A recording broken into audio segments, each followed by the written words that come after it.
This is an ABC News special report. Now reporting, George Stephanopoulos. Good afternoon. We're coming on the air right now for the memorial service of George Floyd in Minneapolis, Minnesota. That is the scene at North Central University today, where the memorial service, the first of many memorial services, will be held for the man who was killed on Memorial Day at the hands of police in Minneapolis. That movement now has swept the nation after the country watched 9 minutes, nearly 9 minutes of video where he was held down with a knee on his neck by several police officers who have now been charged, one with murder, 3 with aiding and abetting murder. Today, the first of many memorial services to celebrate his life, also to mark the cause that he is now known for. I want to go to Lindsay Davis, ABC News Live anchor in Minneapolis. She's at the spot where George Floyd was killed. And Lindsay, those 9 minutes 10 days ago have shaken the nation, created a real moment that's been a long time coming.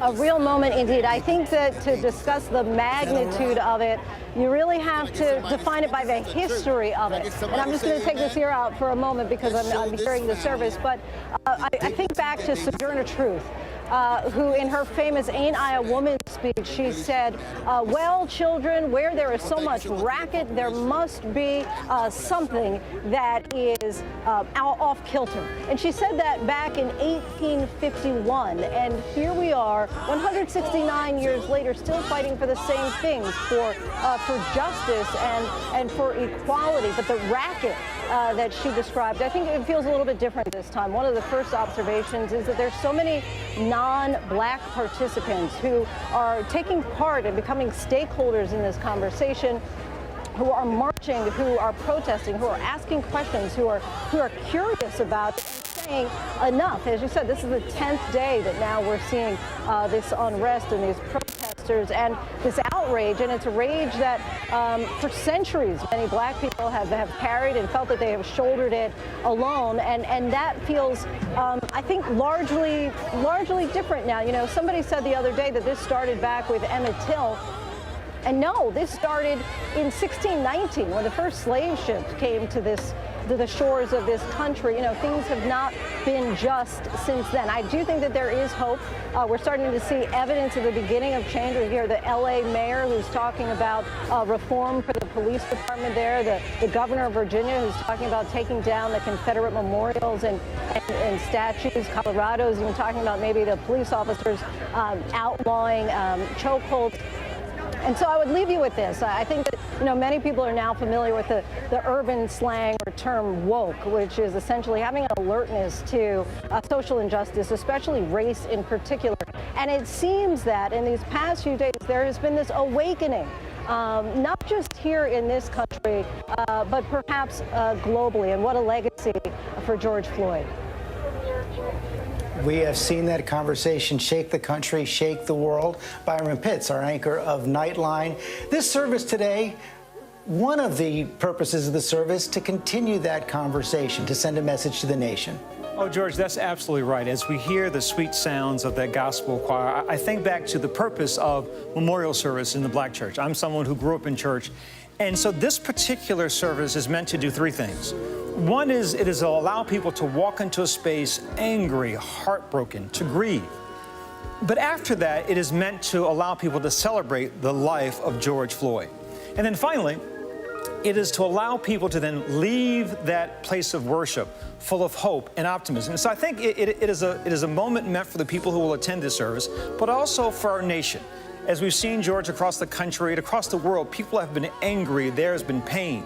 The purpose of a memorial service is to acknowledge that pain, to celebrate the specific life, and then to say as a faith community and perhaps today as a nation that let's go forward. Let's allow his death not to be in vain. Byron Pitts, thank you. Alex Perez has been on the scene in Minneapolis since the start of this crisis. Let's talk a little bit more about the life of George Floyd.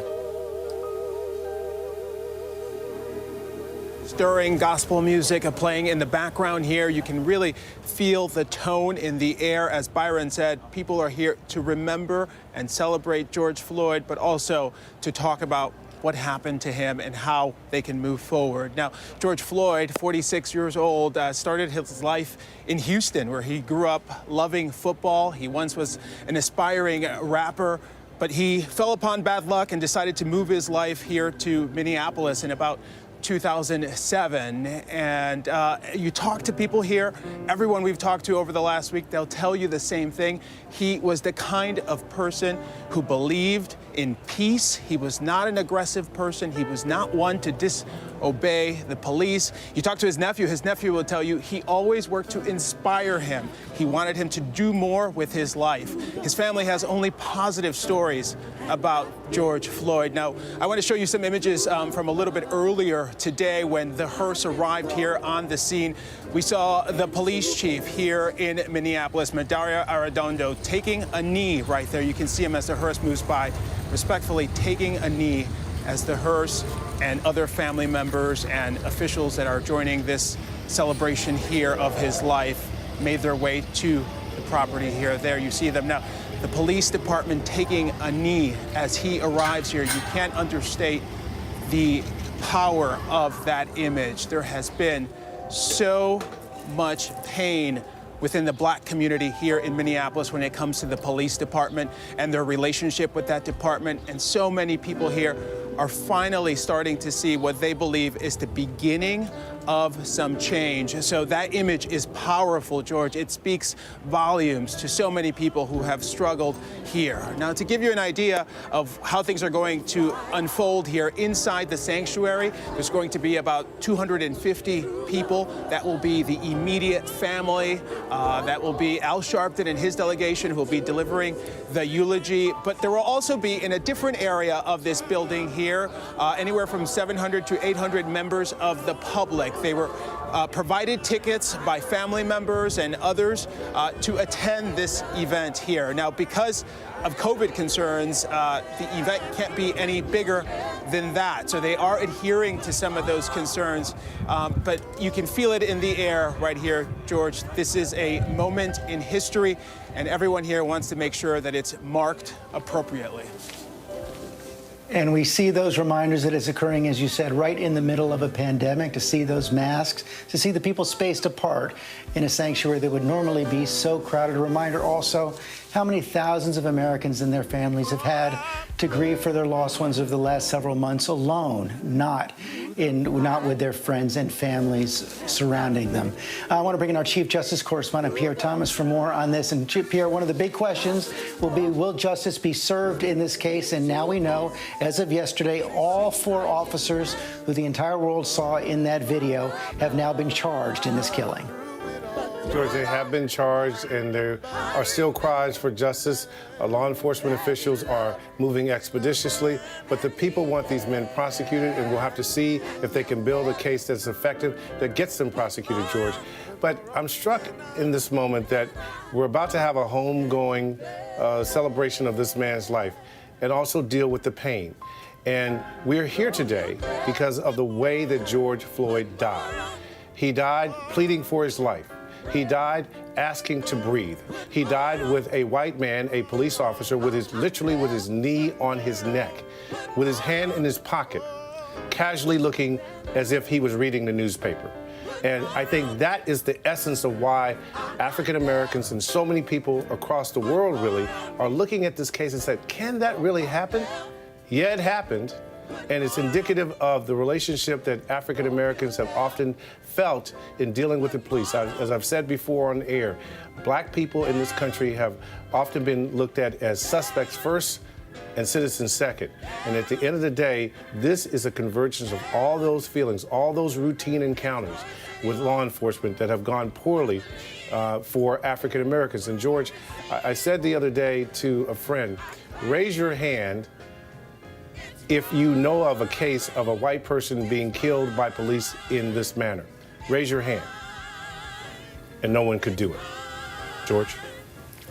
Could not do, yet he's not the first African-American man who's died at the hands of police. And Pierre, one of the things we've talked about and seen so many times, and the Attorney General of Minnesota, Keith Ellison, who's prosecuting this case, has reminded us it is very difficult to get convictions in these cases.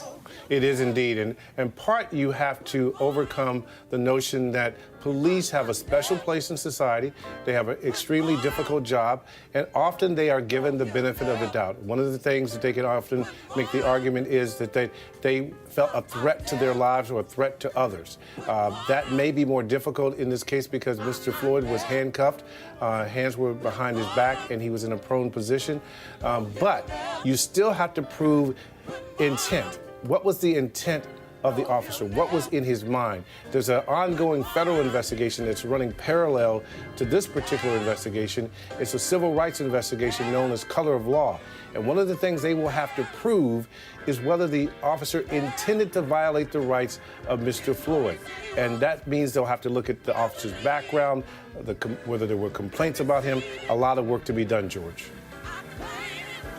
Pierre Thomas, thanks very much. I want to bring in our senior White House correspondent, Cecilia Vega, for more on this as well. Of course, Cecilia, the president, a central figure in this drama. He has spoken to the Floyd family. He spoke on Saturday briefly about his conversation with the Floyd family and how horrified he was by what he saw on that tape. But he's also had a string of communications over the last week on Twitter, on camera, where he talks about the need to dominate the streets, put down the protesters. And of course, we all remember that moment just a couple of nights ago now where he walked across the White House, 1600 Pennsylvania Avenue, to St. John's Church and brandished that Bible. George, the Floyd family was not very pleased with the outcome of the phone call that they had with President Trump. Floyd's brother said that he felt like he couldn't get a word in edgewise and frankly compared it to his phone call with Joe Biden, where they spoke for 30+ minutes and had a very heartfelt exchange. You mentioned the tweets. We counted them up today, George, and this is sort of an example, I think, of where President Trump has been through all of this. Of the 72 tweets today, not one mention of George Floyd's name. And his critics have been saying over the last 10 days since this happened that they have not heard enough in terms of an attempt to heal, an attempt to lead and bridge the gap that is in this country right now that we have seen play out day in and day out. And he has been accused, frankly, of fanning the flames of racial divide that exists in our country right now. We have seen critical mass come in terms of the criticism of the president's handling of this, including from inside his own administration, from former members of his own administration, from members of the military, of the highest ranks of the American military, criticizing the president for his handling of those protesters, the administration's handling of those protesters there in Lafayette Park. As you mentioned, he went to take that photo op there. 53%, George, more than half of this country feels that race relations have gotten worse under this president, and no doubt what we are seeing play out right now around this country is going to be a primary factor as voters head to the polls for the 2020 presidential election in just 5 months from now. Just 5 months from now. Rachel Scott is outside the White House today. Rachel, we've had demonstrations in over 140 cities across the country over the last 10 days. Some at times have turned violent, even though most were peaceful. Of course, some of the most intense right where you are right now, where those protesters gathered outside the White House beginning on Friday night were cleared out 2 nights ago. What is the scene there today? Well, people are still gathering out here in front of the White House. Yesterday, we saw thousands march here, and they are frustrated with the president's message by the handling of George Floyd's killing. They want to see a message of unity from this president, and they are not getting it. So they continue to show up. Take a look behind me, George. You can see them gathering here today. And this has been the scene of some of the violent, intense clashes that we have seen played out. But these protesters say they want to remain peaceful. I also want to draw your attention to this new fence that we're seeing here. The perimeter has continued to be pushed back here at the White House. But these protesters say they don't want to see more police presence. They want to be heard. They want the president to come out here and read the signs, listen to their stories, hear about their own experiences with racial injustice. This is much larger than just the killing of George Floyd. This is about the racial injustices that exist in this country. And there is something notable about being in the nation's capital, in front of a White House built by slaves. This is the people's house. And with these barriers set up, this is as close as the people are going to get, George.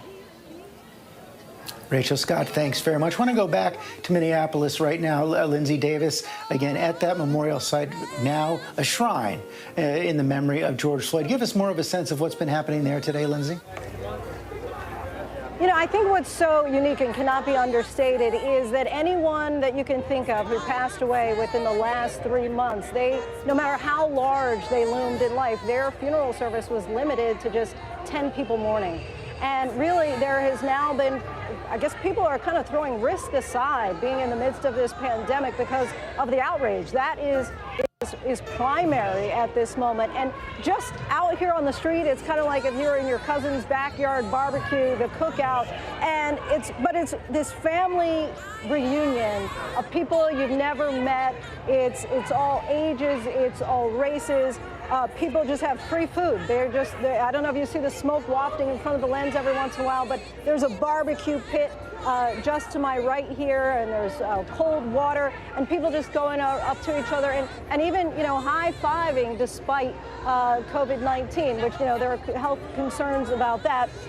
But I think what's interesting is, you know, there's a church service that's going on in the chapel, but just out here in the street, people are having church out in the street. People just are feeling that they need to be a part of this moment, of this movement. And I'm reminded of George Floyd's 6-year-old daughter, Gianna, yesterday, who said, "Daddy changed the world." And I don't think that that's true just yet, but perhaps this is a start, George. We can feel the change right now. One other sign of change, I want to go to Terry Moran in Richmond, Virginia, where the governor of Virginia has made a decision there, Terry, to take down a statue of Robert E. Lee. Talk about controversial subjects that are now shaken in this moment. That's it exactly, George. We're a long way from Minneapolis, but the memory of George Floyd is very vivid here. This statue behind me of Robert E. Lee, General of the Army of Northern Virginia, the premier Confederate hero, will come down, Governor Ralph Northam announced. And that is part of the reckoning that protesters here in Richmond, a 6th night of protests last night, and across the country are urging this country to have. One of the things that's happening here with the removal of this statue, which has been a focal point of protests, is in some ways the end of a chapter in the history of American history. Protesters, and now the governor of this state, want to bring to an end the story the nation told itself about the Civil War, that it was about a noble lost cause, that valor on the battlefield and the blood spilled brought people together, when the truth was that the reconciliation was bought at the cost of black lives and the freedom and dignity of black Americans. People here want that chapter over and begin a new chapter in American history. It is amazing that what happened in Minneapolis, the death of George Floyd at the hands of those police officers, is having this kind of reckoning, this kind of change across the country. I should say that since 2015, more than 130 Confederate monuments have been taken down across the country. What happened in 2015? The massacre at Emmanuel AME Church in Charleston, when 9 black Christians at a prayer group were slaughtered by a white supremacist. That seemed to be a breaking point for so many people of goodwill across the racial line and across the sectional line.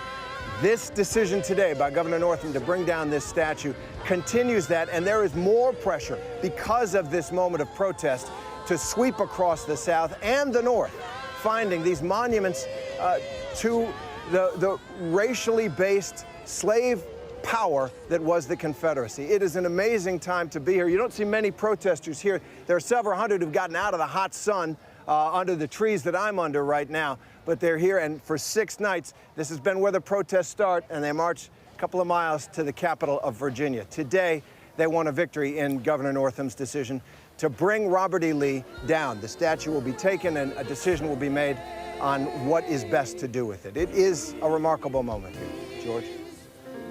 No question about that. And Byron Pitts, you know, as Terry Moran talks about that change, makes me think of the quote from Martin Luther King we've heard quoted so often in the last several days. The arc of history is long, but it bends towards justice. Amen. And adding to what our colleague Terry said, I think about, he talked about the truth of this moment. I think about this allows America to look at both truth and facts. There have been a number of these killings that we've always reported on and given the facts to those cases. I think what the George Floyd case allows us to look at the truth of this case is like how I've often said that the fact is slavery was legal.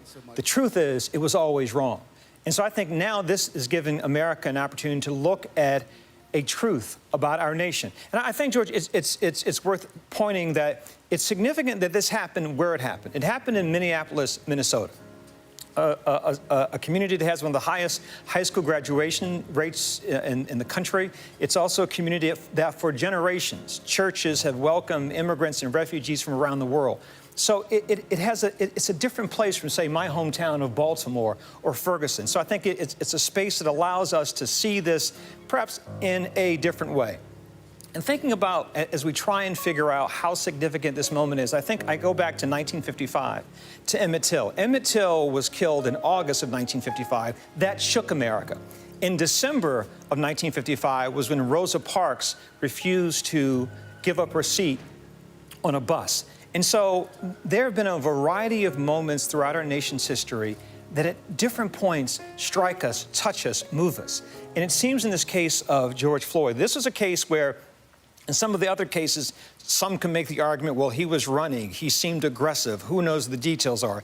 This was a case where any decent person in our country can look and say, he seemed like he was restrained, he was on the ground for more than 8 minutes. That could have happened to anyone. So I think all those things allow us, George, in this moment to be in this space that to all of us, I think, in some ways feels different, allows us to get to the truth in a different way. Clear. Byron Pitts, thanks very much. I want to bring in Martha Raddatz for more on this right now. Byron just mentioned 1955. It made me think of the last time American troops were sent into states over the objections of governors. That was in defense of civil rights, in defense of those who were fighting for civil rights back in the 1950s. And of course, this debate is front and center right now. President Trump's threat to go into states over the objections of governors to send the military in to quiet the protests. And that has created such a deep, deep division, as Cecilia Vega was suggesting just moments ago, between him and the military and, of course, his former Secretary of Defense. It is remarkable, George. The former Secretary of Defense, of course, Jim Mattis, a four-star Marine Corps general, combat tested indeed over all these many years, has been in many conflicts. He is revered in the military. And Jim Mattis, when he left the administration, he was not at all critical directly of President Trump. He talked about policy, but he told me enough is enough. He wrote an essay in The Atlantic saying we must reject and hold accountable those in office who would make a mockery of our Constitution. Mattis said, when I joined the military some 50 years ago, I swore an oath to support and defend the Constitution.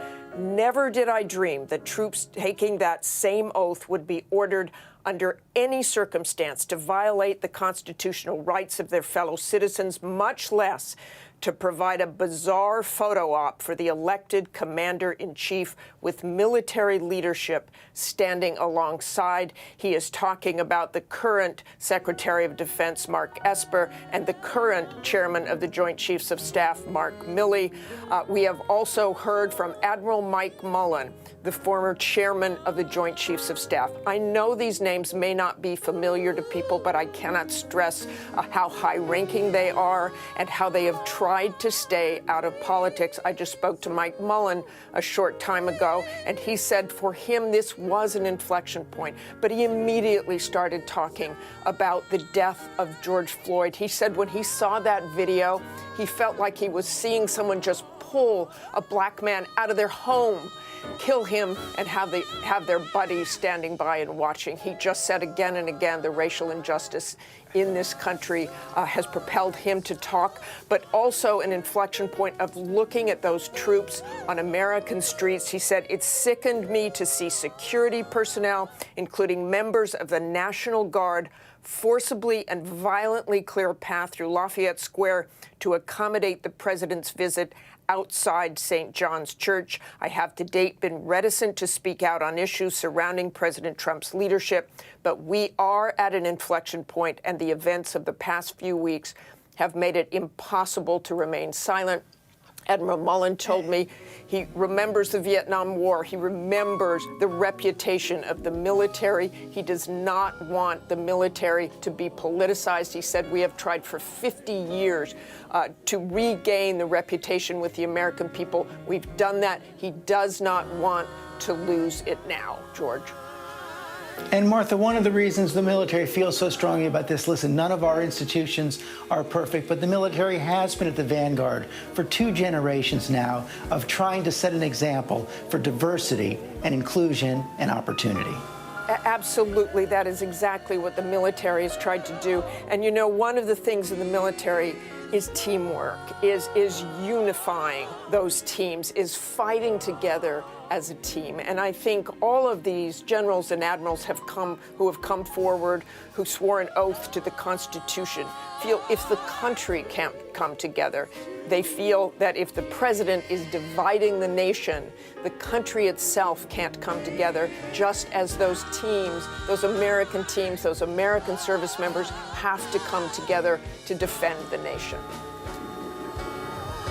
Martha, thanks very much. Alex Perez back at the site of this memorial service. We've seen the Floyd family come in now. We've seen civil rights leaders like Jesse Jackson. We know we're going to hear from Al Sharpton, as well as along with the Floyd family lawyer, Benjamin Crump. And I know you've had the chance to speak with Floyd family members over the last several days. I have, George.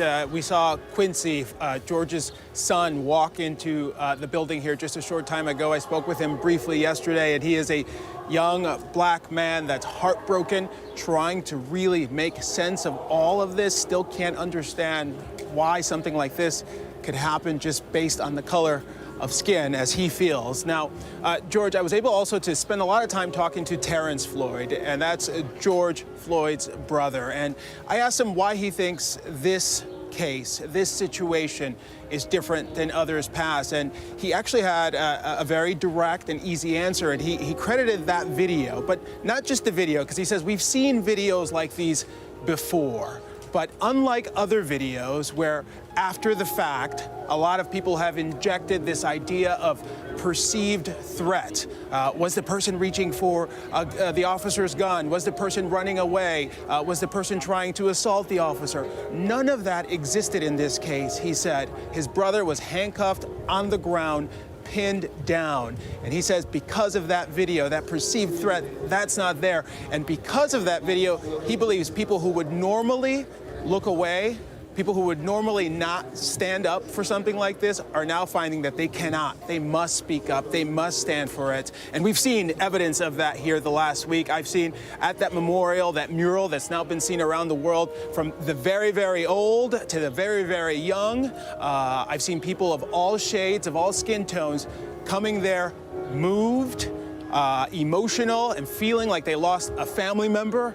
As I mentioned here, the space is very limited, even more so because of the COVID concerns. But on the side here, you can see the perimeter. There are hundreds of people who know they won't get in. There are no monitors out here, so they won't be able to see what's happening. But they wanted to come here, stand outside in the heat, just to show and pay their last respects and support the family. His brother Terrence told me he knows this moment is different and that he hopes America recognizes it. George?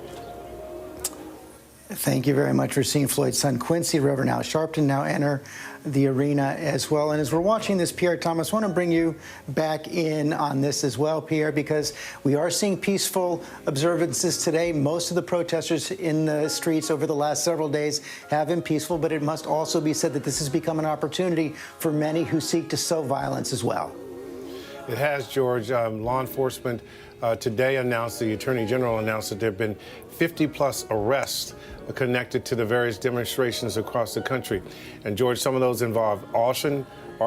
Some of those involve people attempting to run over police officers. They have had a case where a man was caught with bombs. There's been a case of a federal agent being killed, George. So this, make no mistake, is a toxic moment. The Attorney General just called it a witch's brew of different people trying to exploit the death of George Floyd for their advantage. And so right now, law enforcement is trying to both deal with allowing the peaceful protests to go on, to protect the people who are attempting to express their outrage at how Mr. Floyd died. And at the same time, they're dealing with an element that has infiltrated the crowd and then jumps out at different points and loots and attempts to harm others, George. And Pierre, one of the ironies here is, of course, Attorney General William Barr. The last time he was Attorney General of the United States was under President George H.W. Bush in 1992 during the Rodney King riots. And in oral histories of that time, he says one of his regrets is that they didn't react in a more forceful fashion. Well, make no mistake, Bill Barr is a law enforcement guy. That's who he is. He's conservative, and his belief in terms of the incident surrounding Rodney King's death, that there was a lot of lawlessness, and he was against that, and he felt that he should have been, and others perhaps should have been, more aggressive. At the same time, we should point out he prosecuted those officers that beat Rodney King mercilessly. And he's, I think, very proud of the fact that he pursued justice in that regard. So all of these situations are complicated. Right now, it requires, in the eyes of a lot of law enforcement officials I've been talking to, patience and also an ability to want and have change, George. A number of law enforcement officials I've talked to are speaking about how this death of Mr. Floyd set back many efforts around the country to engage populations, to have police to deal with the communities that they serve in a much more fair and honest way. You have to remember that in the civil rights movement, again, police were seen as the enforcers of oppression. And now you have a situation where black people are reminded yet again that when they deal with law enforcement, that they have to be more careful than their white counterparts. One of the things with the Floyd case that was interesting to me is when you look at the initial complaint against the officer who had his knee on the back of the neck of Mr. Floyd, there was an anecdote in the complaint that speaks to the situation that many African Americans find themselves in, George. Again, it was a case about cash, fake cash used to buy cigarettes. Yet when they encountered Mr. Floyd, they pulled out a gun. They pulled out a gun almost immediately in that conversation. And again, being an African American who's been pulled over from time to time, when you have those encounters with police and you haven't done anything wrong, and yet you're made to feel like a criminal, sometimes not far from your own home, this is what we're talking about, George. It is an experience that has been shared by so many. Byron Pitts, what Pierre talks about is so true for so many all across the country. But some of the most striking images of the last week as well, those scenes where you saw officers join the protesters in solidarity, taking knees, taking off their helmets, taking down their shields. Yes, George, so very powerful that the sense is that we're all in this together, right? That's a spirit that's come out of COVID-19, and we've seen it in this particular incident. I think about looking at the church right now. That for so many days, people have said they've been confused by the images of demonstrations. They've never seen this level of violence before on the streets of America. But when you look at this service today, all of us, sadly, have lost people that we've loved. Many of us have been in houses of worship to grieve those that we've lost. And so this is an image that is familiar to all of America, that I think as we move forward in this story, that this is an important moment, that we've been angry as a nation, we felt pain as a nation. Now, in this moment, we get to grieve as a nation. And the ceremony is beginning. The ceremony now beginning. Let's go inside to North Central Sanctuary. Reverend Jerry McAfee and Dr. Scott Hagan will be speaking. George Floyd. On behalf of everyone here, I want to personally express our deepest condolences for this tragic loss. Now, to open this service, this celebration of his life, we will have a scripture reading from Reverend Jerry McAfee, pastor of New Salem Missionary Baptist Church, followed by an opening prayer from Dr. Scott Hagan, president of North Central University, and a solo by Mrs. Tawana Porter.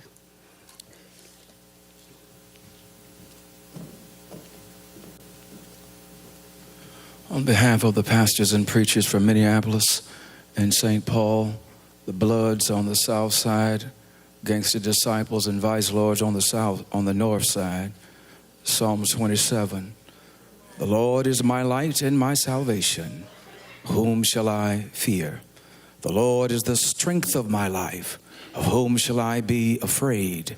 When the wicked, even mine enemies and my foes, came upon me to eat up my flesh, they stumbled and fell. Though an host should encamp against me, my heart shall not fear. Though war should rise against me, in this will I be confident.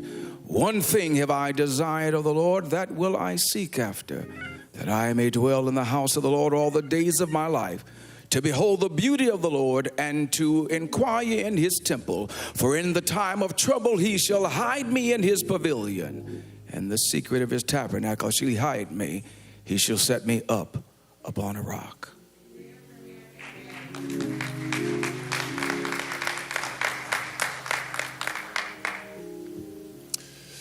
Just once again, on behalf of North Central University, I want to welcome the Floyd family to our campus.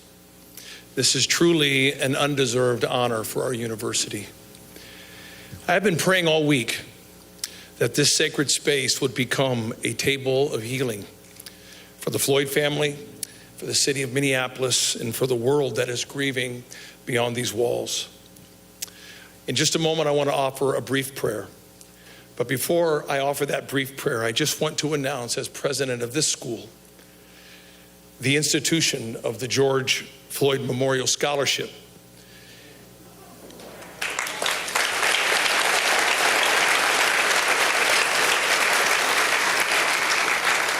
Even before announcing this scholarship yesterday, unsolicited, over $53,000 was handed to me to contribute toward the educational promise of aspiring young Black American leaders.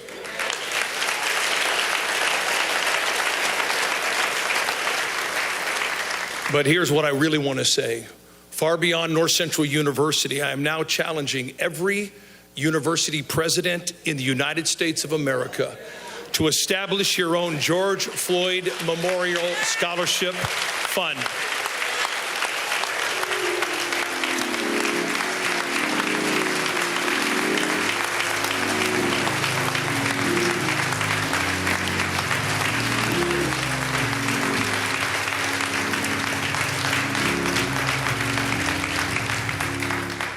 So people across this nation can give to the college of their choice. It is time to invest like never before in a new generation of young Black Americans who are poised and ready to take leadership on our nation. So university presidents, let's step up together. I want to invite you now to pray with me, if you will. Lord, your word in Proverbs 31 is dynamically clear. It says to speak up for those who cannot speak for themselves. Ensure justice for those being crushed. Yes, speak up for the poor and the helpless and see that they get justice. Lord, we are asking today for you to take this table of healing here in Minneapolis today and multiply this healing all over this nation as part of that now never fading voice crying out on behalf of those who have been and who are now being crushed in body and spirit. At this table of healing today, Lord, we ask that you touch the Floyd family with supernatural comfort and grace, that they may be granted a few moments of respite as their beloved father and brother and son is remembered in a way that honors his life and his personal faith in Jesus Christ. At this table of healing, we are asking you, Lord, to show us the way. Our city and nation are becoming rightfully despondent with neighbor set against neighbor. Help us to repent, not just seek to restore. As a nation, as cities, as universities, and as religious communities, heal, make new, and help us, oh Lord, rebuild our national family.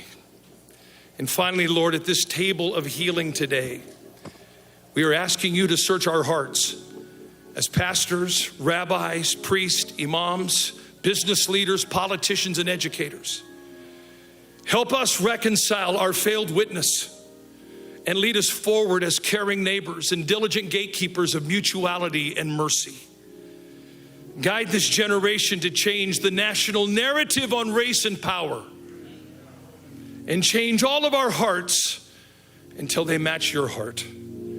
We ask all of these things in the name above all names, Jesus Christ. Amen.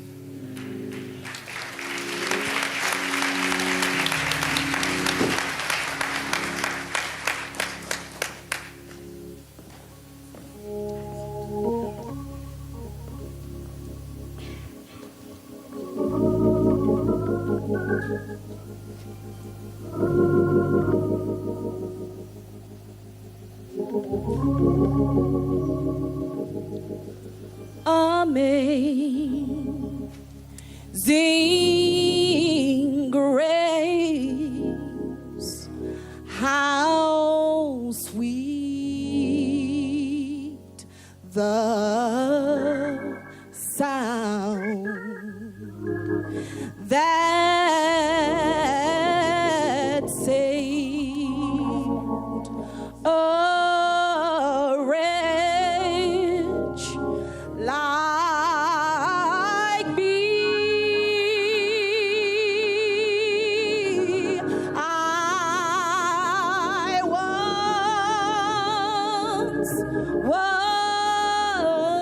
lost, but now I'm found. Was blind, but now I see. 'Twas grace that taught my heart to fear, and grace my fears relieve.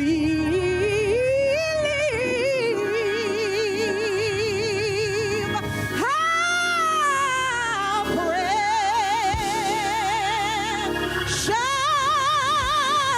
gift that grace appeared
Wonderful, wonderful, wonderful, wonderful. Yes, yes.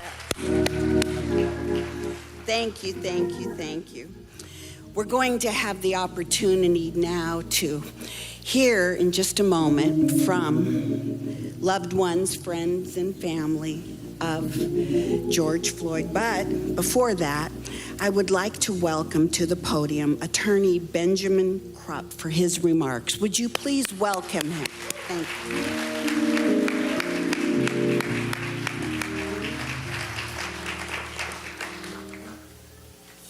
I'm Attorney Ben Crump, and along with Attorney Tony Ramanucci and Attorney Chris Stewart, as my co-counsels out front seeking justice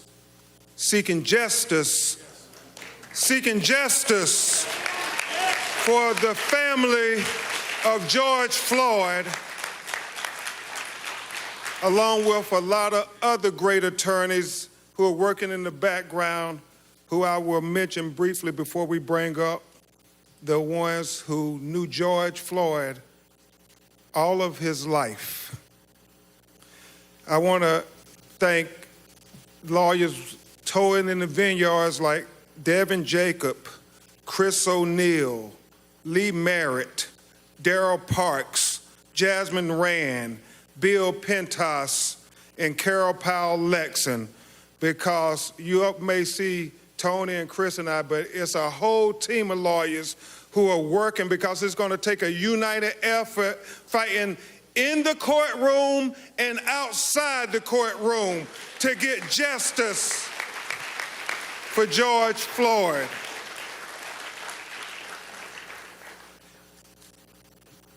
I would tell you all that because of the coronavirus pandemic, we have to stay on a strict schedule, and we all have to do this social distancing.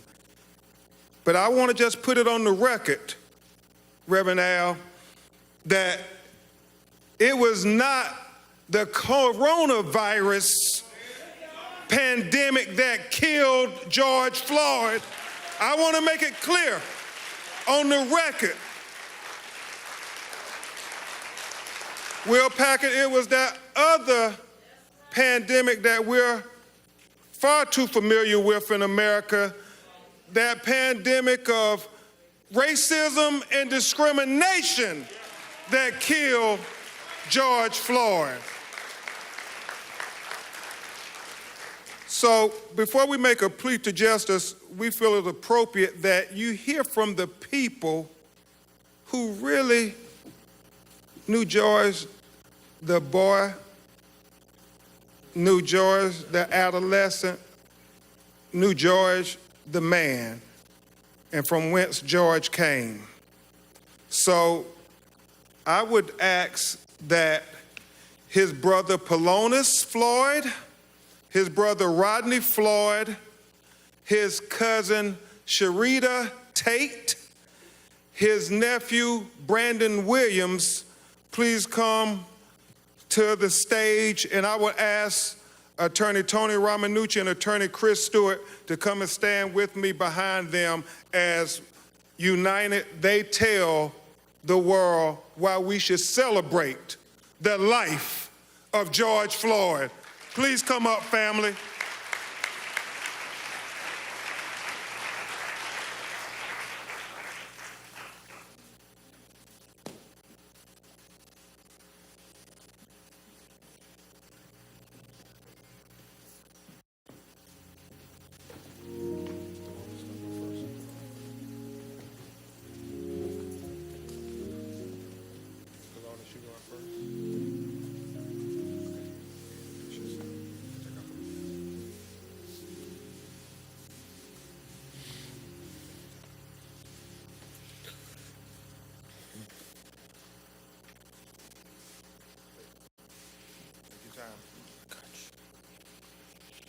Well, how y'all doing first? My name is Polonus Floyd, brother of George Floyd. Well, we come up together. We didn't have much. Our mom did what she could. We would sleep in the same beds, play video games together, go outside and, play catch with the football. And I used to say to myself, like, man, you can't throw. You can't throw at all. You know what I mean? Because the ball never came to me. And years down the line, because I was catching with one hand, two hands, any way you threw it, I started being able to catch it. He said, I can throw, but I just wanted you to go get the ball. The ball don't need to come to you. You need to go get the ball. But, my brother, we did a lot of things together, from like talking with my mom, dancing with my mom, cooking with our mom, brothers and sisters. Man, so much. We made banana mayonnaise sandwiches together, It was a family thing, Every day, we know when we come in the house, our mom was gonna have a huge plate of food separate from each other, and we would sit there and argue with each other who plate it was, and I'm like in 10 or 11, I'm talking about the plate with 6 pieces of chicken is mine, and he way bigger than me. You know what I mean? He's huge.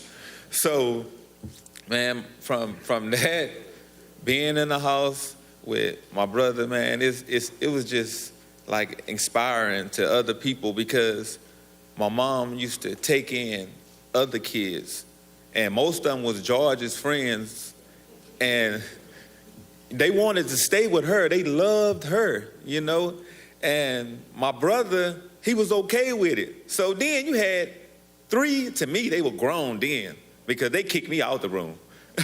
They were 3 men, like 16, 17, they grown, sleeping in the same bed, waking up, going to the same school. And they wouldn't leave each other at all. They always wanted to be with each other at all times. I remember nights when the day before school, we didn't have a washing machine. So we would all go in and put our socks and underwear in a bathroom sink and just start washing them. If we didn't have detergent, we would use soap, but we would wash it. We were gonna be clean. We were gonna be clean. So we would literally, right after that, we would take the socks and hang them over the hot water heater. And we'd take the underwear and hang them over there. And we would fight about it, me and his friends and all of them. Be like, no, you did it last night, because your clothes probably still be damp the next day if you don't put it on a hot water heater. So from that, and we learned a lot of stuff, but it's crazy because we didn't have a dryer. So the fastest way to dry your clothes was to put it in the oven and let it dry faster like that. So it was just, man, I love my brother, man. We had so many memories, together.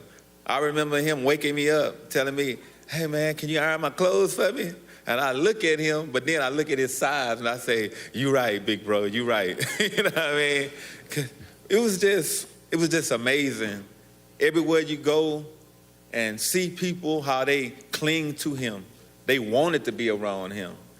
George, he was like a general. Every day he walks outside, it'd be a line of people, just like when we came in, wanted to greet him and wanted to have fun with him. Guys that was doing drugs, like smokers and homeless people, you couldn't tell, because when you spoke to George, they felt like they was the president, because that's how he made you feel. Wow. He was powerful, man. He had a way with words. He could always make you ready to jump and go all the time. Everybody loved George. We didn't call him George. We called him Perry. If you called him Perry, you knew him direct, you know what I mean? Because George was the name, everybody called him Big George, Big Floyd, Georgie Porgy. He had so many different names. But I'm gonna go ahead and let. Go ahead. I'm not stopping you. Go ahead. I'm just, man, it's crazy, man. All these people came to see my brother, and that's amazing to me that he touched so many people's hearts. Because he been touching our hearts, You come to Third Ward, where we're from, people are crying right now. That's how much they love them. I'm just staying strong as I can, because I need to get it out. I need to get it out.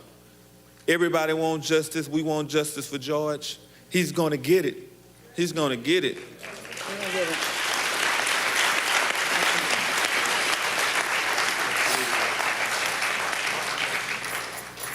Good afternoon, everyone. I'm just going to echo some of the things that Falon has talked about, and that is that we come from a long line of large family members.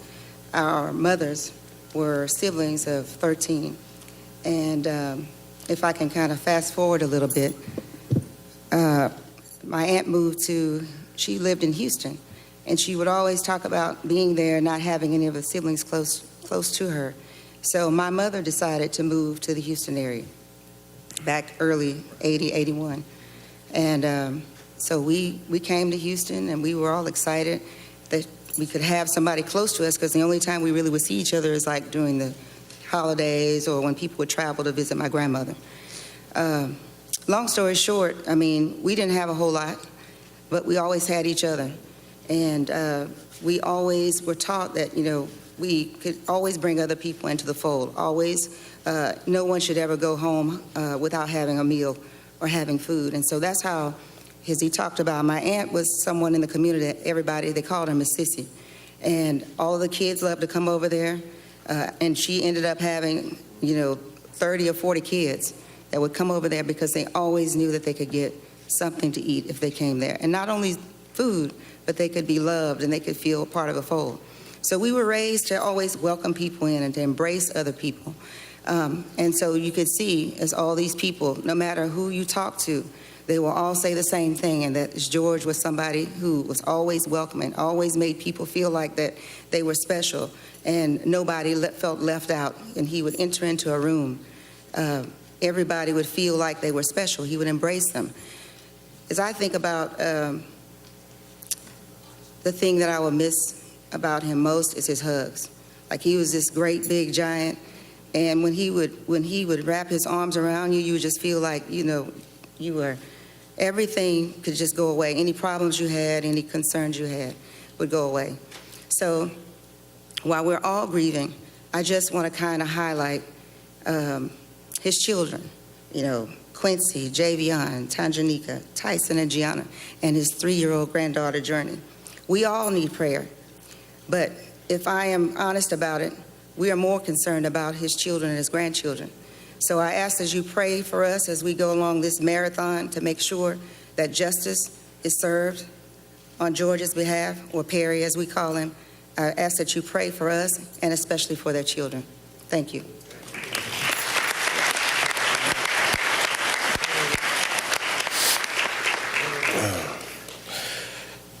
How y'all doing? I am Rodney Floyd, youngest brother of George Floyd. And my older brother PJ was talking about childhood memories and how we grew up. And I would like to start where he left off. We didn't have much growing up, but all that great stuff, how we dried and washed our clothes, that was just ingenuity. And I mean, hey, we worked with what we had, but didn't have much, but we had a house full of love.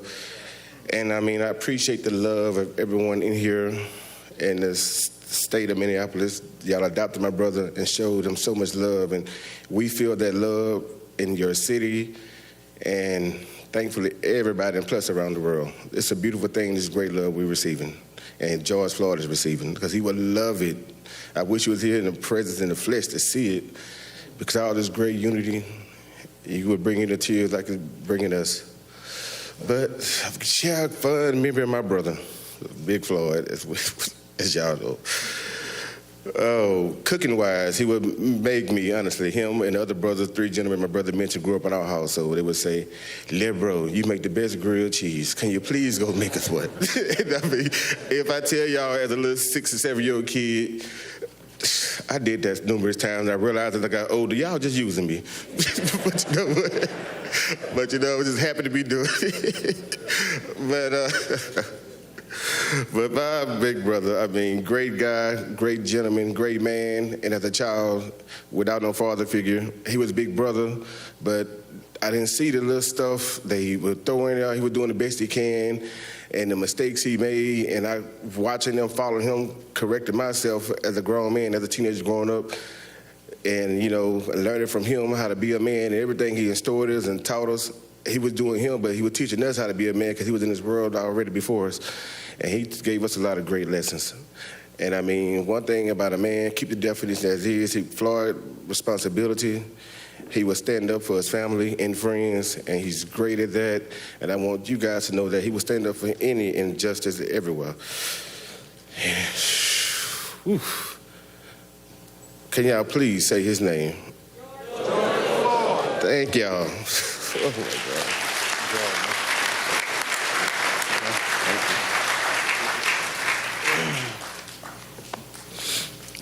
I'm Brandon Williams. I'm George's nephew. I call him Perry. We happen to share the same middle name for some reason. My mama wanted to name all of us after some of her siblings, and coincidentally, I ended up with George. Growing up, I'm a lot younger than them, but my grandmother raised me. I didn't have a father figure present in my life, so I grew up in the same house with them. And, my uncles were more of a father figure in my life. And with Perry being the alpha male, I gravitated to him. Coming up, I played sports. He did. That kind of connected us and brought us real close. I'm trying not to be sad. This is a lot harder than I thought it would be. I just remember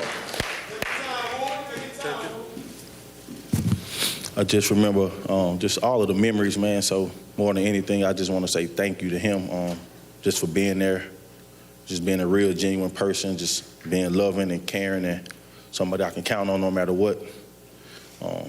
We didn't have much, but coming up, my grandmother tried her best, and wherever she selected, he picked it up for me. He made sure I had sneakers and clothes and a lot of stuff like that, and I appreciate that. I'm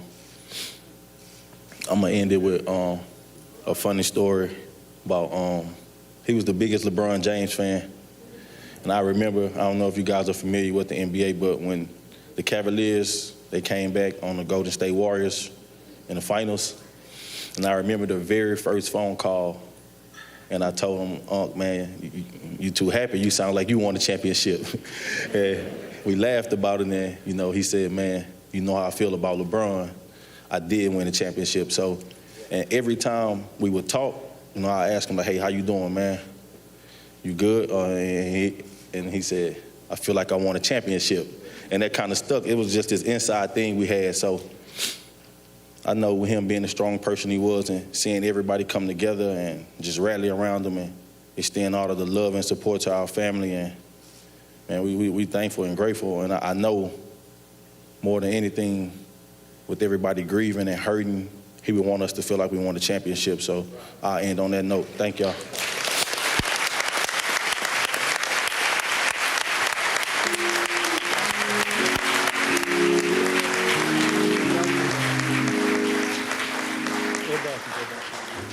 Y'all, please give his family another round of applause. Please show them love. Show them love.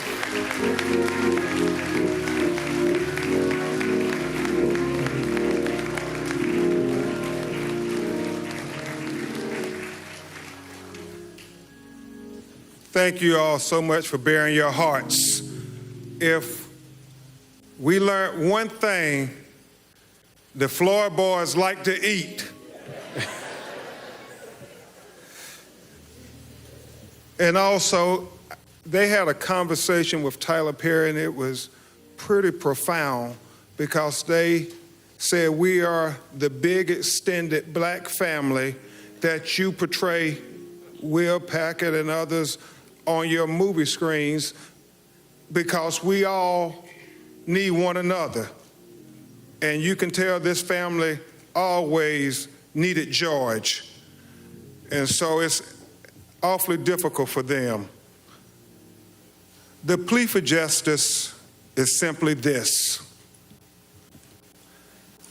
Dr. Martin Luther King said, "He who passively accepts evil is as much involved in it as he who helps to perpetrate it.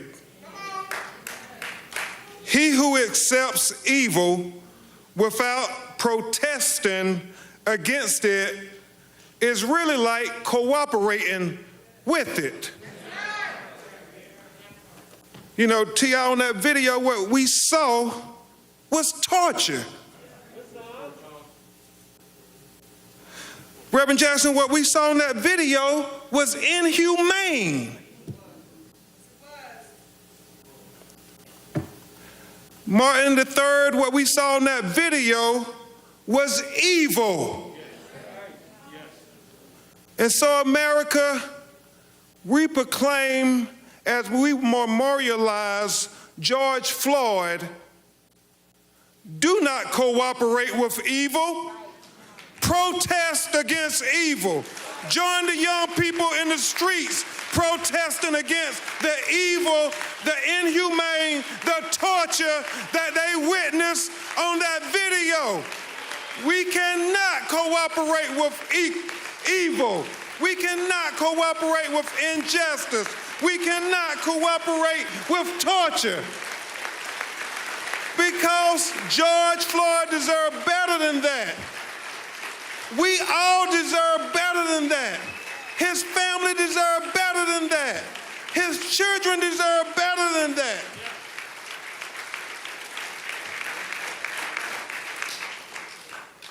Steve, all George wanted from life is what any of us want. As Thomas Jefferson said in the Declaration of Independence, the unalienable rights endowed by our Creator, Tyrese, to life, liberty, and the pursuit to be happy on this earth. That's all George was asking for, like any and all of us. But he was denied those rights. And we will seek justice in his name. We will all united as a people who are God's children, seek justice in his name. But beyond the specific justice, in his case, Chris, the prosecution of the 4 individuals who deprived George of his life, we seek a broader, more transformative justice. Reverend Al, a more just system of policing. Kevin, a more just treatment of people of color. Chris, a more just criminal justice system. In essence, what we are endeavoring to do, Brandon, is what my personal hero, Thurgood Marshall, said. Make the Constitution real for all Americans. You see, Justice Marshall said the basis of the Constitution is simply this, that a black baby born to a black mother, the most uneducated black mother, the most inarticulate black mother, the most impoverished black mother, has the same exact rights as a white baby born to a white mother, the most educated white mother, the most articulate white mother, has the most affluent white mother, just by virtue of that baby drawing its first breath as an American. Now, Justice Marshall said, Reverend Jackson, I know that's not the case in America today, but I challenge anybody to say, Tony, that's not the goal we're fighting for. He said, I challenge anybody to say, that's not what makes America the great beacon of hope and justice for all the world to marvel. So when we fight for the George Floyds of the world, but more importantly, when we fight for the unknown George Floyds of the world, when we fight for the Trayvon Martins of the world, when we fight for the Terrence Crutches of the world, when we fight for the Michael Browns of the world, when we fight for the Alton Sterlings of the world, when we fight for the Philando Castillos of the world, when we fight for the Jamar Clarks of the world, when we fight for the Eric Gardners of the world, when we fight for the Sandra Blands of the world, when we fight for the Ahmaud Arbery's of the world, when we fight for the Breonna Taylors of the world, when we fight for the Natasha McKinney's of the world, when we fight for the Stephon Clarks of the world, when we fight for the least of these, what we are really doing is helping America live up to its creed. What we're really doing is helping America be the great beacon of hope and justice for all the world to marvel. But most importantly, brothers and sisters, what we are doing is helping America be America for all Americans.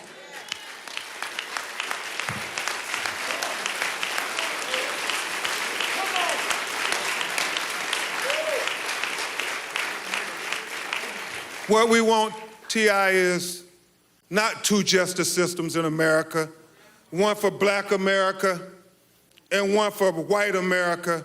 What we endeavor to achieve is equal justice for the United States of America, and George Floyd is the moment that gives us the best opportunity I have seen in a long time of reaching that high idea that this country was founded on. Thank you so much. This is the plea for justice. On behalf of the family, the children, we will get justice. We are committed to it. Now, I would introduce you to a man who really needs no introduction, who will eulogize George Floyd. He is a man who has fought for so many families that too many hashtags to remember. And when he gets the call, he always answers the call. Even when the cameras aren't around, even after the cameras are gone. Ask Eric Gardner's family. Ask Stephon Clark's family. Ask any of these families. The cameras have long gone, Tony, but Reverend Al continues to answer the bell when our people call. He is a leader that you see on TV commentating about our experiences, but more importantly, he is a leader who has lived our experiences, and because he have lived those experiences, that's what makes him so effective in commentating on MSNBC about our experiences. And he is going to talk about the experience of the terrible loss of somebody who should be with us today, and that is George Floyd. Please give a great round of applause for the Reverend Al Sharpton.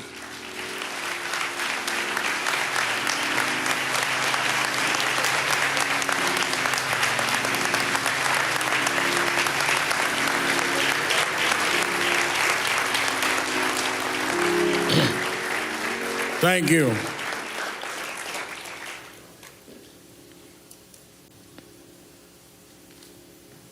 I want us to not sit here and act like we had a funeral on the schedule.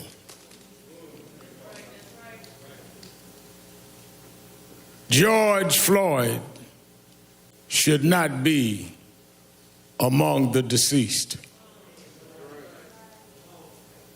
He did not die of common health conditions.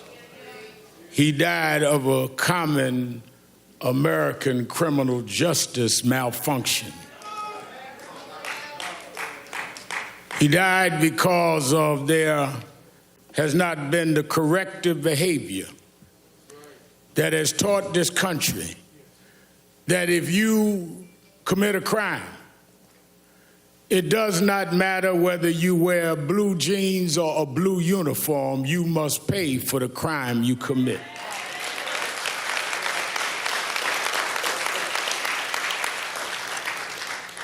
So it is not a normal funeral.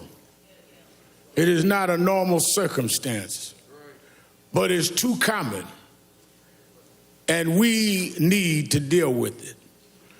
Let me ask those of you that in the traditions of eulogies need a scriptural reference, go to Ecclesiastes 3rd chapter. First verse says, to everything there is a time and a purpose and season under the heavens. I'm going to leave it there. I saw somebody standing in front of a church the other day had been boarded up as a result of violence, held the Bible in his hand.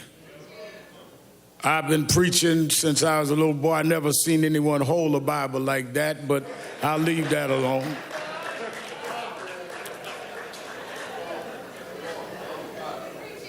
But since he held the Bible, if he's watching us today, I would like him to open that Bible.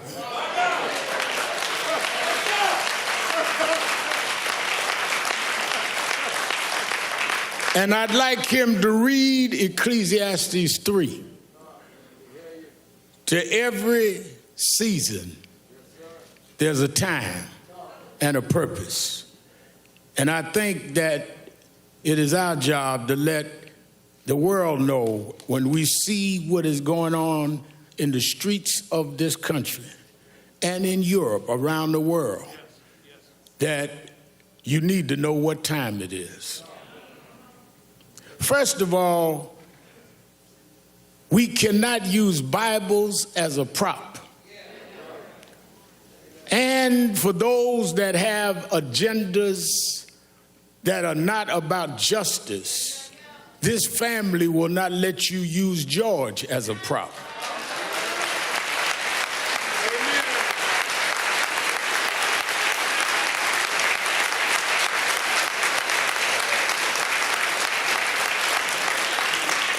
If you want to get your stuff off, don't use him. Let us stand for what is right. Because when I got the call from Attorney Crump, and usually when he calls me, it's not to find out how I'm doing. It's usually because something happened that he wants National Action Network and I to get involved. And he explained to me what was happening with this case. And I'd already heard about it in the media.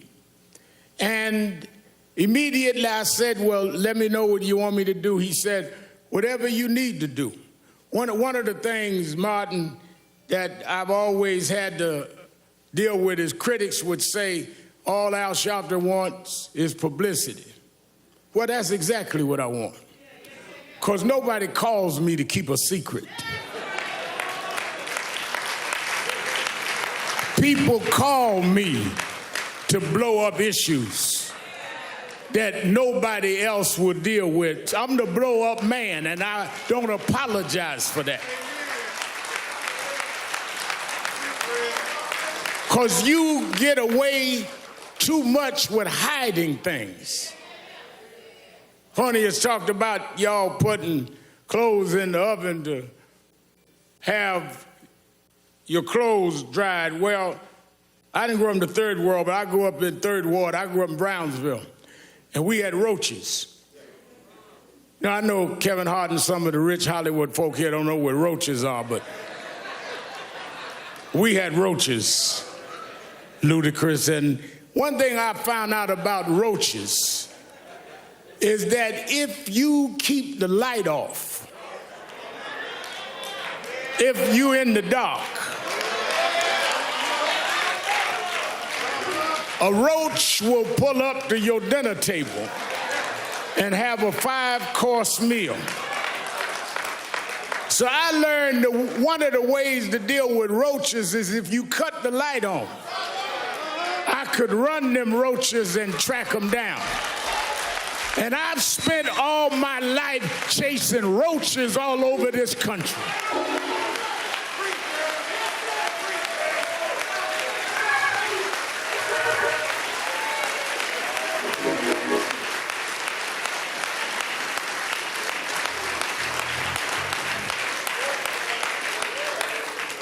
Soon as I talked to the family and got the details and heard that among George's last words was, "I can't breathe," with a knee on his neck, I immediately thought about Eric Gardner. I did the eulogy at his funeral.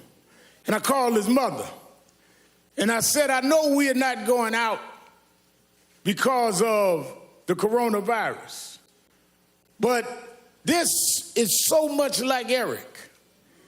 If we could arrange some private way to go to Minneapolis, would you go?"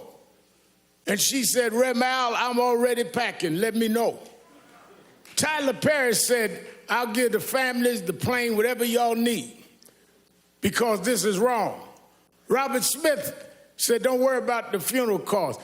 People across economic and racial lines started calling and getting in. And we flew out here, her and I, last Thursday. And when I stood at that spot, the reason it got to me is George Floyd's story has been the story of black folks. Because ever since 401 years ago, the reason we could never be who we wanted and dreamed to be in is you kept your knee on our neck.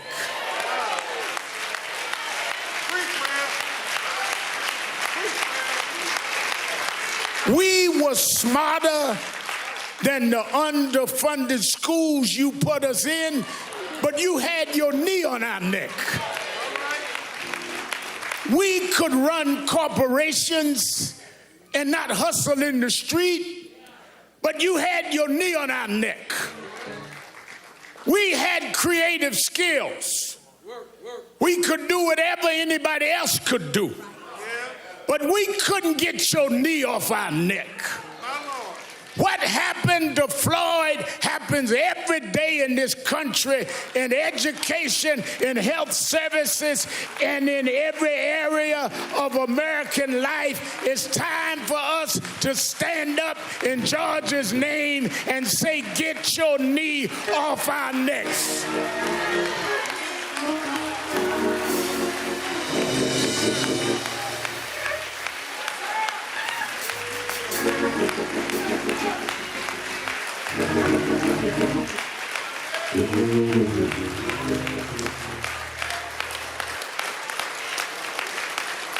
That's the problem, no matter who you are.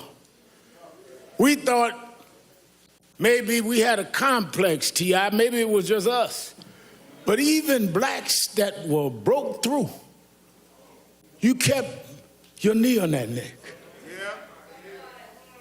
Michael Jordan won all of these championships, and you kept digging for mess because you got to put a knee on our neck. White housewives would run home to see a black woman on TV named Oprah Winfrey, and you mess with her because you just can't take your knee off our neck. Man comes out of a single-parent home, educates himself, and rises up and becomes the president of the United States. And you ask him for his birth certificate because you can't take your knee off our neck. The reason why we're marching all over the world is we were like George. We couldn't breathe, not because there was something wrong with our lungs, but you wouldn't take your knee off our neck. We don't want no favors. Just get up off of us, and we can be and do whatever we can be.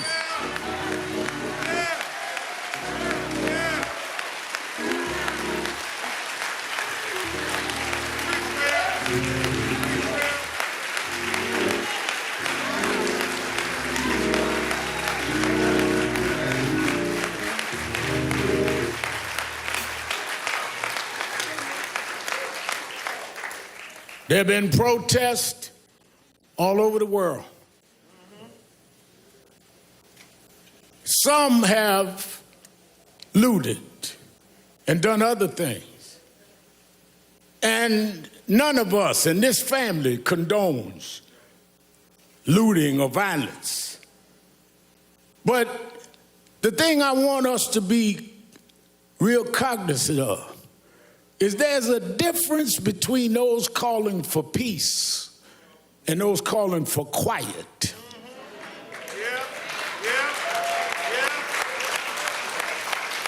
Some of y'all don't want peace. You just want quiet. You just want us to shut up and suffer in silence. The overwhelming majority of the people marching wasn't breaking windows. They were trying to break barriers. They wasn't trying to steal nothing. They were trying to get back the justice you stole from us. Those that broke the law should pay for whatever law they broke, but so should the 4 policemen that caused this funeral today. We don't have a problem denouncing violence, Mr. Governor. We don't have a problem, Mr. Mayor, denouncing looting. But it seems like some in the criminal justice system have a problem looking at a tape and knowing there's probable cause, and it takes a long time for you to go and do what you see that you need to do.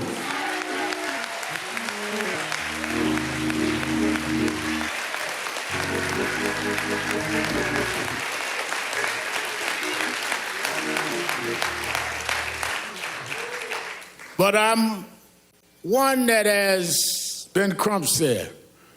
National Action Network and I have been involved in a lot of these fights. We started around criminal justice. I did speeches and eulogies at most of the funerals that we've had in this space in the last couple of decades, and led the marches and did what we had to do. I look at Martin III, we went to jail together, fighting these fights, like his daddy went to jail before. But I'm more hopeful today than ever. Why? Well, let me go back. Reverend Jackson always taught me, stay on your text. Go back to my text, Ecclesiastes. There is a time and a season. And when I looked this time and saw marches where in some cases young whites outnumbered the blacks marching, I know that it's a different time and a different season. When I looked and saw people in Germany marching for George Floyd, it's a different time and a different season. When they went in front of the Parliament in London, England, and said it's a different time and a different season, I come to tell you, America, this is the time of dealing with accountability in the criminal justice system.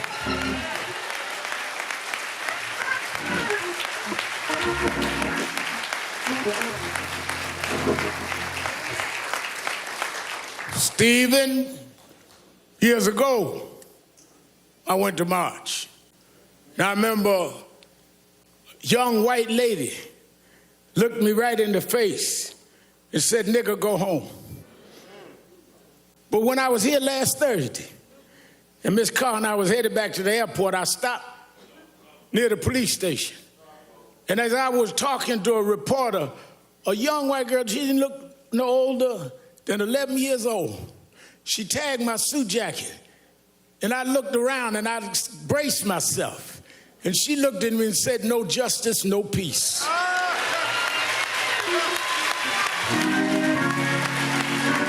It's a different time. It's a different season.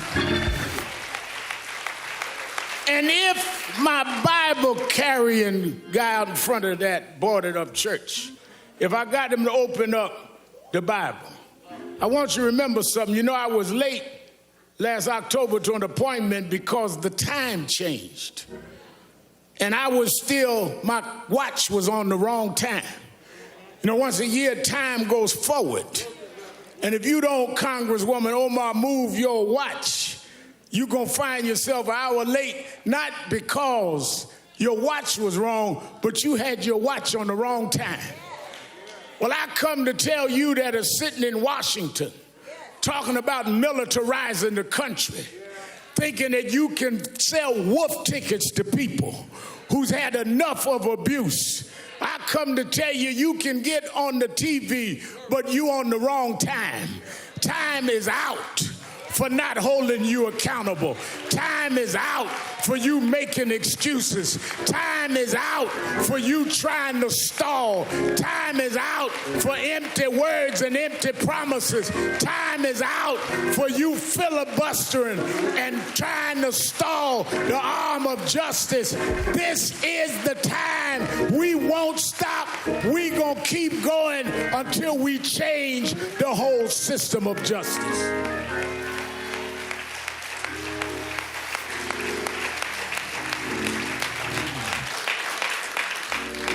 Our organizations have called this a day of mourning. NAACP, National Urban League, Legal Defense Fund, Black Women's Roundtable, Lawyers Committee, all got together, said we're gonna have a day of mourning. But then we're gonna come out this day of mourning, because as some of our experts, Sherilyn Eiffel and others that know the legal field have outlined a legal process that we must enforce, everything from residency to dealing with police backgrounds not being hidden. I talked to Governor Andrew Cuomo today in New York. He says we got to change 50A where the backgrounds are stopped of policemen. We need to know if they stop you, they find out everything you ever did. Why don't we know when policemen have a pattern?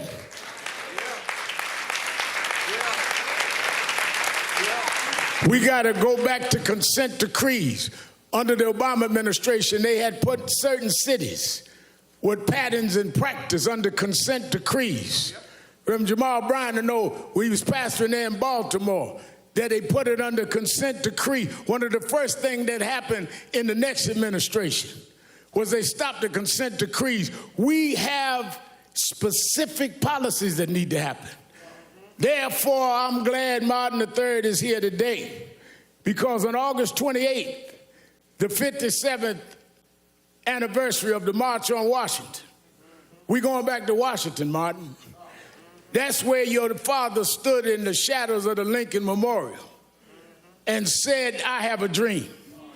Well, we're going back this August 28th to restore and recommit that dream, to stand up, because just like at one era we had to fight slavery, another era we had to fight Jim Crow, another era we dealt with voting rights, this is the era to deal with policing and criminal justice. We need to go back to Washington and stand up, black, white, Latino, Arab, in the shadows of Lincoln, and tell them this is the time to stop this.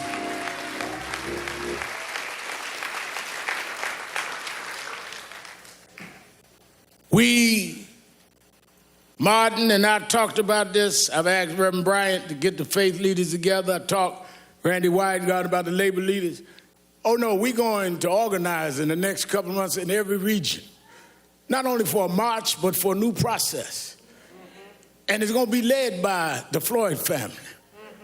And it's going to be led by the Garner family.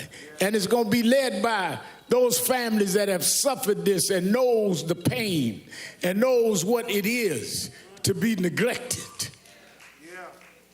And it's going to be getting us ready to vote not just for who's going to be in the White House, but the State House and the city councils that allow these policing measures to go unquestioned. We are going to change the time. Let me say this to the family who has shown such great grace and real level and balanced thinking. And that's why I want them to help lead this. And I think one of the greatest thinkers of our time, Dr. Michael Eric Dyson, I've asked come and speak. We need to break down, because y'all don't know what time it is. Y'all are operating like it's yesterday. And the reason y'all late catching up to what these protests means is because you didn't turn your clock forward. Talking about make America great. Great for who and great when? We gonna make America great for everybody for the first time.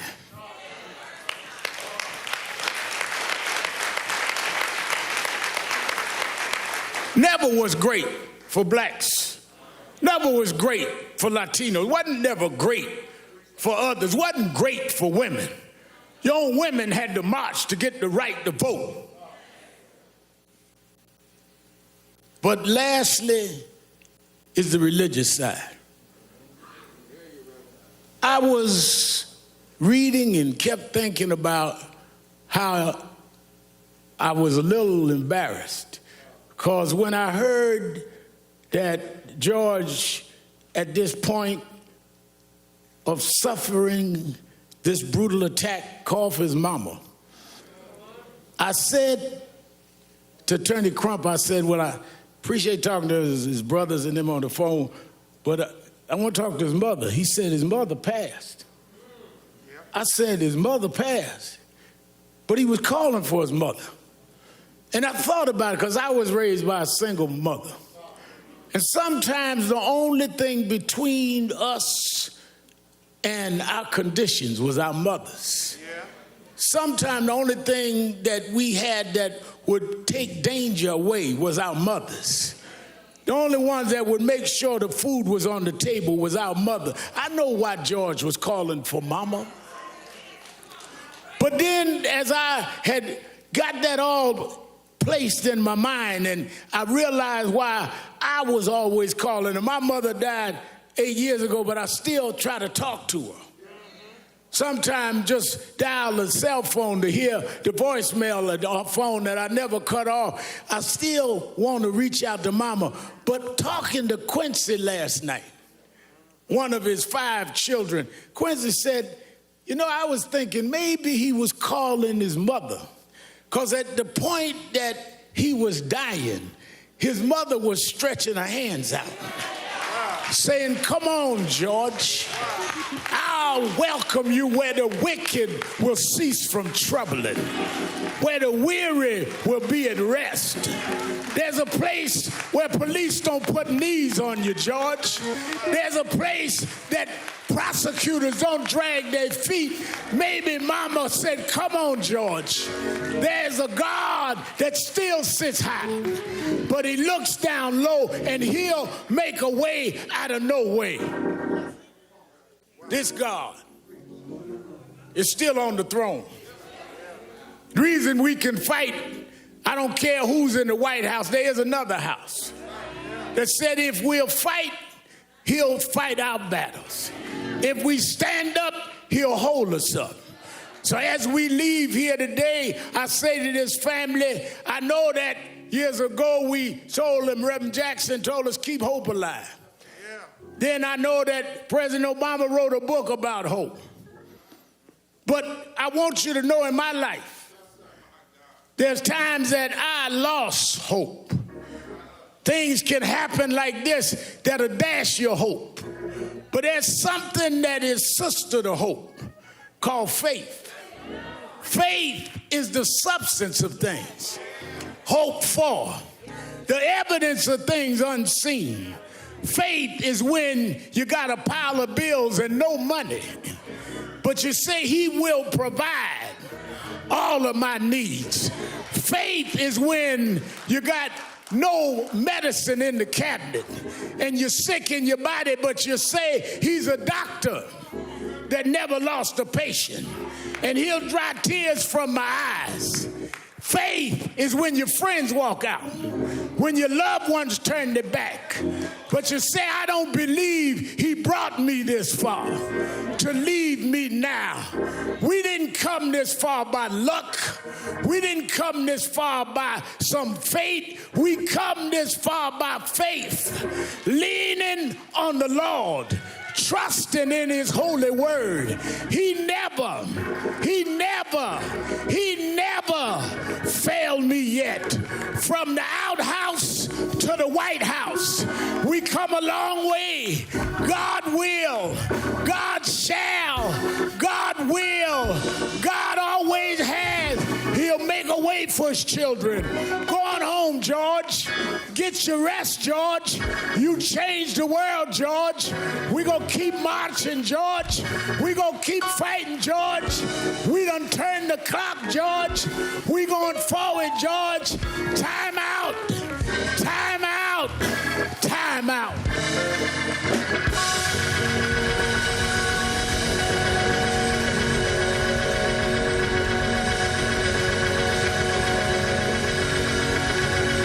Hezekiah Walker.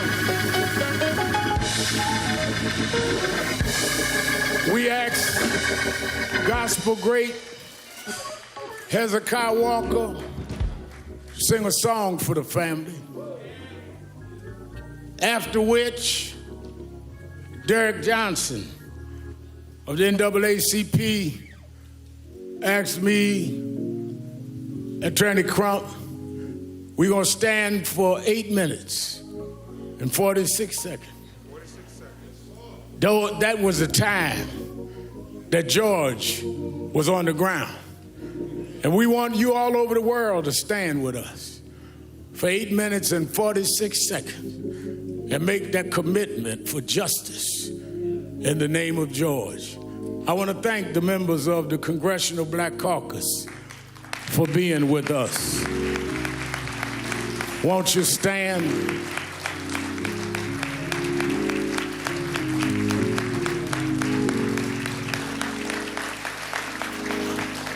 I want to thank the son and heir and co-convener, Dr. Martin Luther King III, for being with us.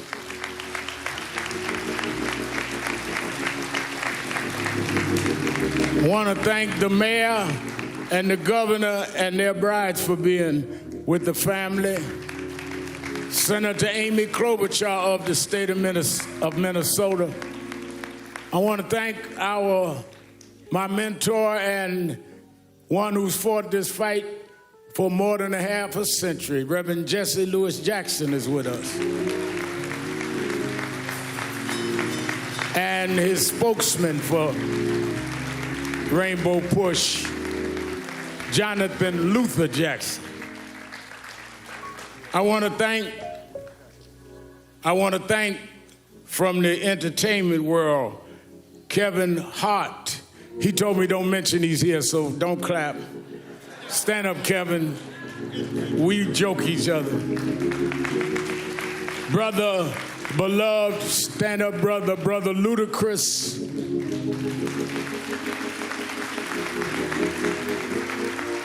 Tyrese Gibson, who's an extraordinary activist in his own right. Master P.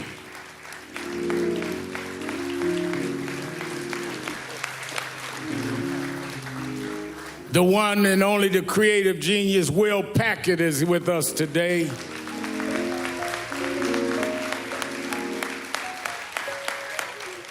And a brother that we've marched together and done a lot of things. He does not just put his name on somebody's petition, he puts his body on the line. Brother T.I. is in the house.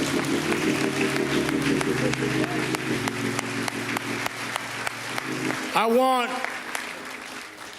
this brother's one of the greatest gospel singers alive. Is Tiffany here? Oh, wait a minute. I didn't want to announce and say I embarrassed her. Let me tell you something. One of the most popular, outstanding artists that is also committed. I've read her interview. She think I'm old and don't read stuff, but I do. And she's been committed and saying the right things, and she wanted to be here today.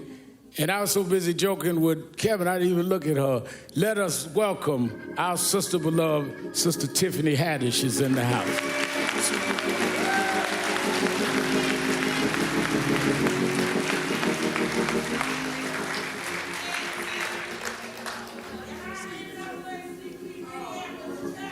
Well, I'm going to announce all the rest. Wait a minute, y'all don't start introducing folk. I got them all. let us hear a selection from Brother Hezekiah Walker. God bless everybody. Let's have some church for a little while. Y'all ready to have some church? I came all the way from Brooklyn, New York to do this for George and the family. The song says, every praise, amen, is unto our God. Let's do it. Come on, let's stand to our feet, everybody. Come on. Come on. Put your hands together. Come on. Come on, come on, come on. Come on.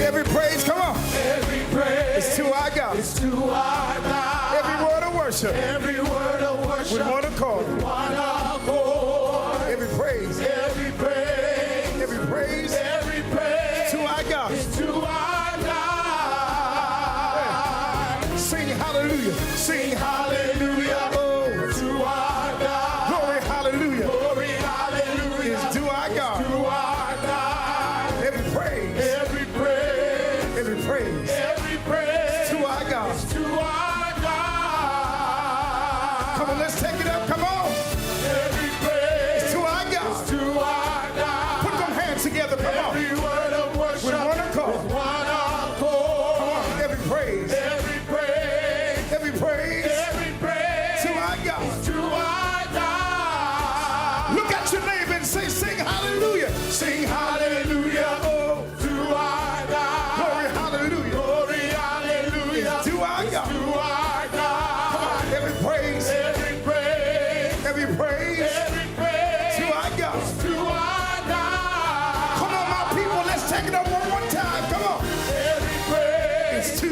It's to our God. Every word of worship. Every word of worship. With one accord. With one accord. Every praise. Every praise. Every praise. Every praise. To our God. To our God. I don't care how you're feeling. Sing hallelujah. Sing hallelujah. To our To God. our God. Hallelujah. Glory hallelujah. To our To God. our God. Every praise. Every praise. Every praise. Every Is to our God. To our God. This is my favorite part right here. Come on. God, my Savior. God, my healer. God, my deliverer. Yes, He is. Yes, He is. You say it now. God, my Savior. God, my Savior. God, my healer. God, my healer. God, my deliverer. Yes, He is. Yes, He is. Yes, He is. Yes, He is. God, my Savior. God, my Savior. God, my healer. God, my healer. God, my deliverer. God, my deliverer. Yes, He is. Yes, He is. Yes, He is. Yes, He is. Yes, He is. Yes, He is. Yes, He is. Yes, He is.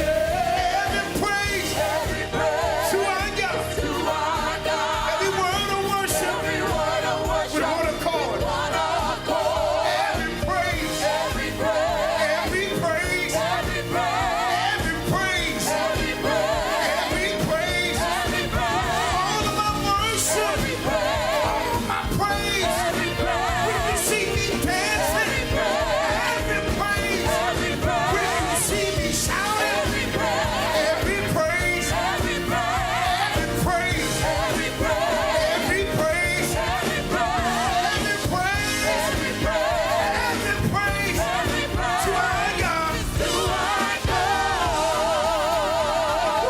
Every praise. Every praise. To our God. To our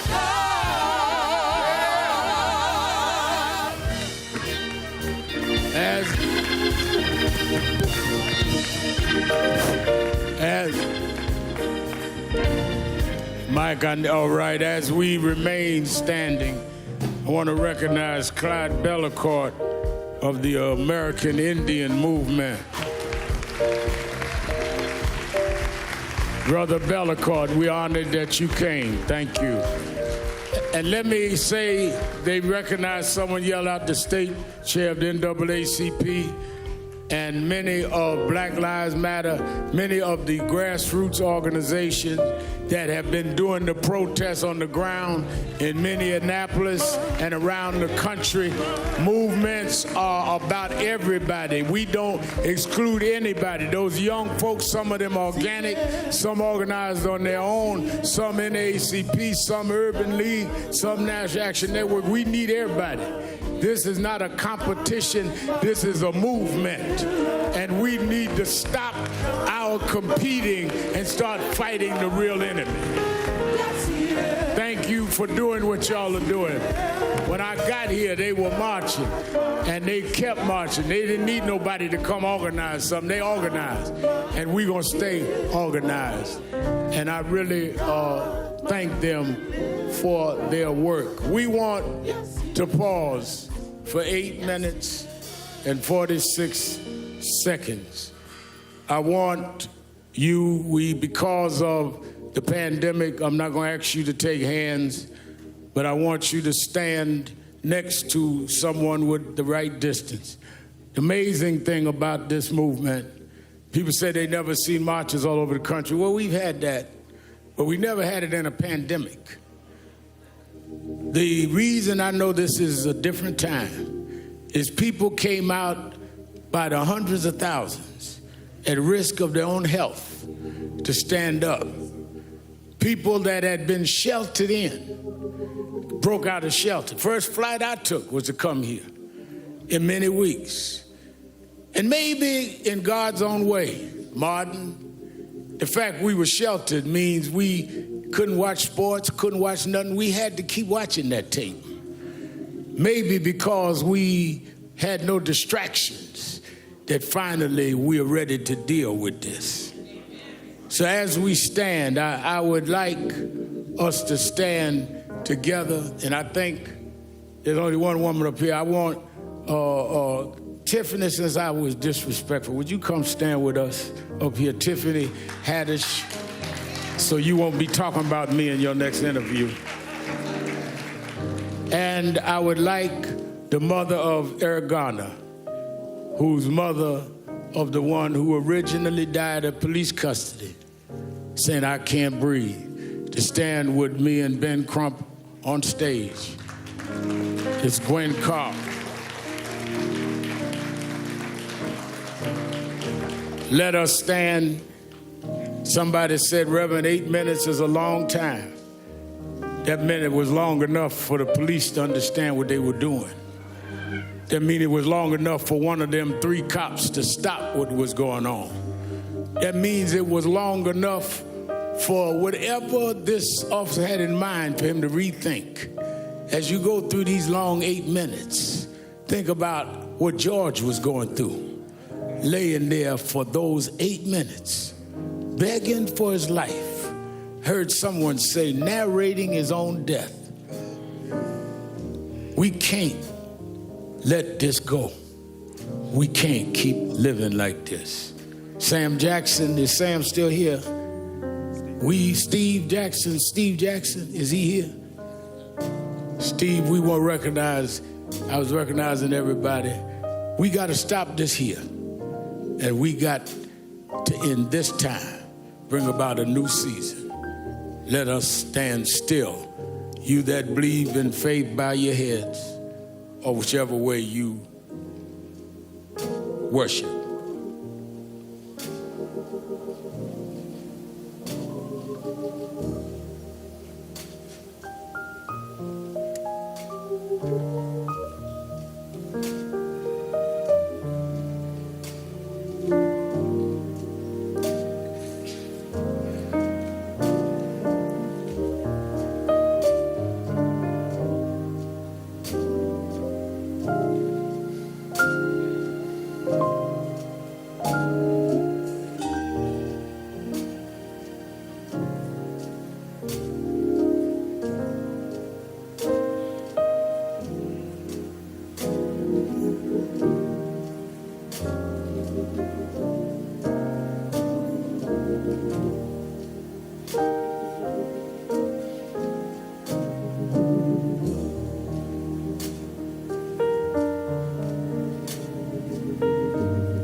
That's a long time. If we've calculated with the clock here, that's how long he was laying there. There's no excuse. They had enough time. They had enough time. Now what will we do with the time we have? As we usher the family out, please let us take them out first. They have to prepare to go to North Carolina and then back Houston, where we will do the final services. They appreciate you all for coming. Let everybody else be seated but the family. Reverend Brian, will you come quickly? Give us a benediction. Just a benediction. And we're going to take the family out. Everyone else remain in your seats.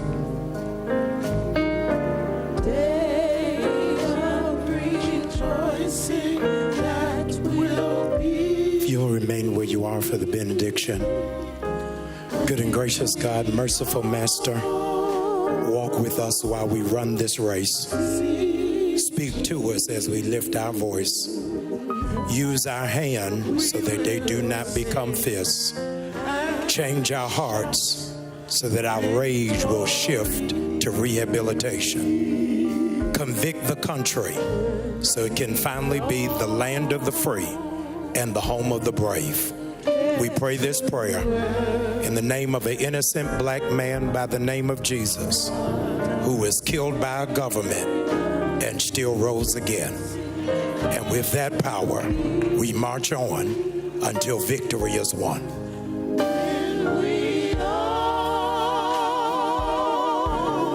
Let's usher the family. So after days of protest, everyone to be seated, hours of speech and song, please, everyone, please be seated. the memorial service for George Floyd ends in silence and prayer. Please, everyone, please remain in your seat. I want to bring in Lindsay Davis in Minneapolis right now. Lindsay Davis, Reverend Sharpton, remind us at the end there, and we all felt it as we watched. 8 minutes and 46 seconds is an awful long time to have a knee on your neck. It is a long time indeed. I think we did all feel that. And I think that what we also realized, before George Floyd became the symbol of a movement, he was a man. And for the last 10 days, many of us didn't know much about him beyond the anecdotal tidbits that we had heard. But today we heard from his family. We heard about his humility and the kindness of this gentle giant, of Big Floyd, as they called him, the student athlete who growing up enjoyed banana and mayonnaise sandwiches. And then things took a turn a little bit when Reverend Al Sharpton got up there. And as much as it was personal, it was political. As much as this was about George Floyd, this was about Black America. When Sharpton said, "You kept your knee on our neck," he was talking about education, healthcare, criminal justice. He went on to say, "We were like George. We couldn't breathe." And this is the Black church on any given Sunday, but today it's on a national stage, right? Perhaps an international stage. And what's so interesting is that the people who are out here listening to every word, the crowds of people, which first of all I have to point out, it's a predominantly white crowd that's here, and they weren't just hearing it, they were listening to it, they were applauding it, clapping above their heads. And I think that that's what's so significant, George, is that while things feel different this time, they also look different, and the spirit that's out here, it's one that's a combination of celebration and reverence. People are coming certainly to pay tribute to this life that was lost, but at the same time to celebrate the possibility of change and the possibility of hope. That was the refrain. Thank you, Lindsay, of Reverend Sharpton. Different time, different season. Byron Pitts, this celebration was exactly what you predicted, the homegoing for George Floyd, part grief, part celebration, exhortation to move forward. I was struck by one line from Reverend Sharpton. You've changed the world, George. He said it as a declaration. It's also a hope and an open question. George, that is exactly right. It seems to me that if you've never been to a Black church, if you've never been to any church for a memorial service, today our nation, perhaps much of the world, went to church, where it's part scripture, part humor, part politics, part redemption, hope, and faith.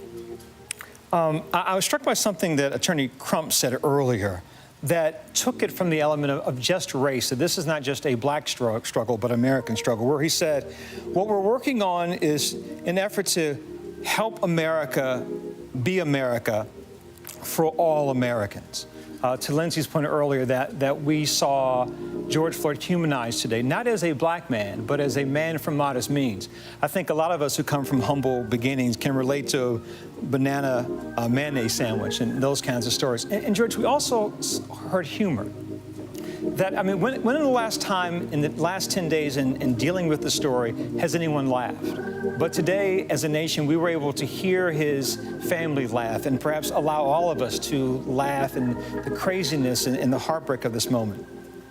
And George, I was thinking of all the things said today of the scripture of Psalm 30 that says, weeping may endureth for a night, but joy cometh in the morning. And so we're weeping still as a nation, and it'll be interesting to see what joy will come in the morning as we get through this. Moving service. We want to I think it spoke to many people's hearts, not just to black hearts, but to all hearts, I think, of good and decent people, that we saw our humanity and what's possible in America, that even in difficult, dark, and painful moments, joy can come in the morning. For this family, for much of the nation, they want justice. I think for many people, justice may be a guilty verdict, which may or may not come. But I think at the end of the day, what all people in our nation want to see is due process, is to see what can happen when our system that is supposed to be blind works for this man, works for this family. We will see. And that process is just beginning. Thank you, Brian. And what a sign of the times to see that laughter and those tears and that call and response through the muffled masks on the face of all the congregants today. We are going to return now to our regular programming. There will be more memorial services for George Floyd in the days ahead. And of course, we will see how the process of justice grinds on. Stay tuned with us. We're going to have full coverage of this on ABC News Live and, of course, on World News Tonight with David Muir. Have a good afternoon. Praise God. Praise God. Praise God. Praise God. Oh, praise God. Praise God. Praise God. This has been a special report from ABC News.